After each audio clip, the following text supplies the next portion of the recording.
જાણીતા ગાયક જુબિન નોટિયાલનો દેશમાં પ્રથમ શો આગામી 9 ડિસેમ્બરના રોજ યોજાશે। અમદાવાદના મણિનગરમાં આવેલ ટ્રાન્સ સ્ટેડિયા ખાતે આ જુબિન નોટિયાલનો લાઇવ કોન્સર્ટ યોજવામાં આવનાર છે, જેમાં કોન્સર્ટના આયોજન પહેલા જુબિન નોટિયાલે અમદાવાદની મુલાકાત લીધી હતી। તેમનું માનવું છે કે ફક્ત કોન્સર્ટ કરવા આવીને ગીતો ગાઈને નીકળી જવા કરતાં પહેલા લોકો સાથે મળવું જરૂરી છે। ત્યારે 9 તારીખે યોજાનાર લાઇવ કોન્સર્ટમાં हिंदी, इंग्लिश और गुजराती भाषा में जुबिन गीत गाशे। जो कि कोन्सर्ट पहला जुबिन गुजरात में और तेमां पण अमदावाद में शो करवा माटे आतुर छे।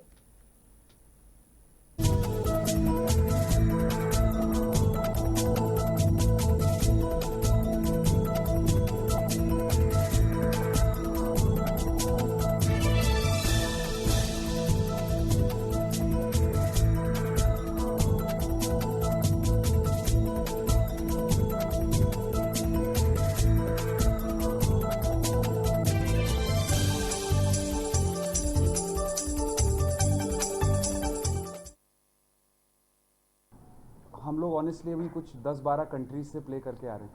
यूजुअली एक आर्टिस्ट, इंडियन आर्टिस्ट पहले इंडिया में सब जगह प्ले करता है, उसके बाद विदेश जाने का मौका मिलता है।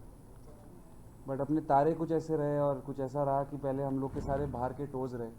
यूएस करा भी हमने, यूके करा हमने, ऑस्ट्रेलिया करा और दुबई, मॉरिशस, बैंकॉक, बहुत सारे इंटरनेशनल शोज़ करे।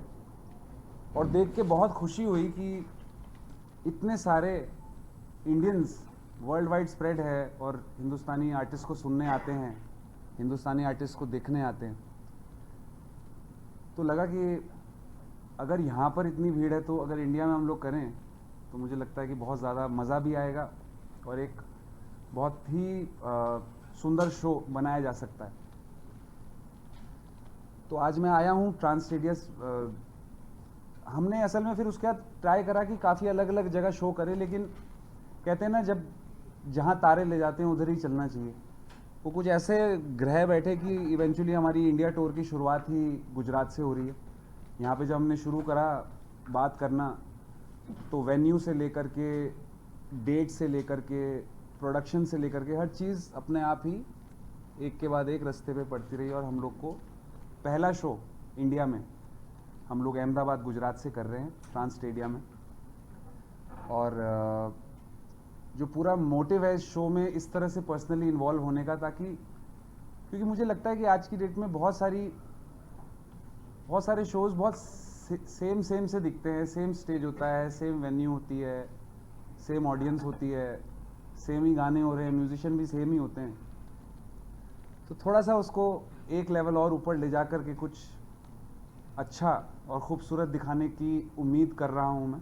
इसलिए अहमदाबाद आया हूँ, खुद वेन्यू देखने आया हूँ, खुद वेन्यू समझने आया हूँ और ये समझने आया हूँ कि किस तरह से हम लोग यहाँ पे एक अलग एक्सपीरियंस क्रिएट कर सकते हैं अहमदाबाद के लोगों के लिए। जब हम अगर ऑनलाइन जाके देखते हैं तो अहमदाबाद से हमें बहुत मैसेजेस आते हैं, बहुत प्यार मिलता है। जब भी गाने रिलीज़ होते हैं, जो आखिरी गाना मैंने शूट करा वो भी मैंने यहीं गुजरात में अहमदाबाद में शूट करा। उसमें शुरुआत में थोड़ा गुजराती बोलने का भी मौका मिला मुझे। तो मुझे लगता है these are all signs, and me and my whole team, we are here. We are organizing the show ourselves with the help of all the brothers and local promoters who are helping us in this. And साथ में मिलके करेंगे कुछ धमाल करेंगे साथ में।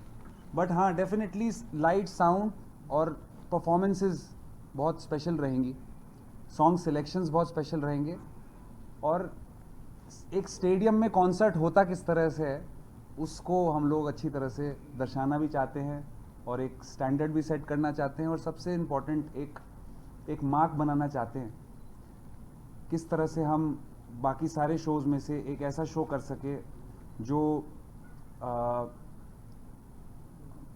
आपका अपना शो हो भी and at the same time अलग भी दिखे। ऑनेस्टली जब भी गाना रिलीज़ होता है इतने सारे मैसेज आते हैं गुजरात से। तो सबसे पहले तो जो अपने गाने, तो हिंदुस्तान में सर मैंने अभी तक शो करा ही नहीं है इस स्केल पे। हम लोग ने करा नहीं क्योंकि बीच में कोविड था, मौका लगा नहीं। उस वक्त बहुत सारे गाने रिलीज़ करे, कोविड के बाद हम सीधा वर्ल्ड टूर पे निकल गए। तो यहाँ जो जनता आने वाली है 9 दिसंबर को, सबसे पहले तो एक बहुत बुके ऑफ सॉन्ग्स है जो मैंने कभी उन्होंने सुने ही नहीं लाइव, पहले तो वो सुनेंगे।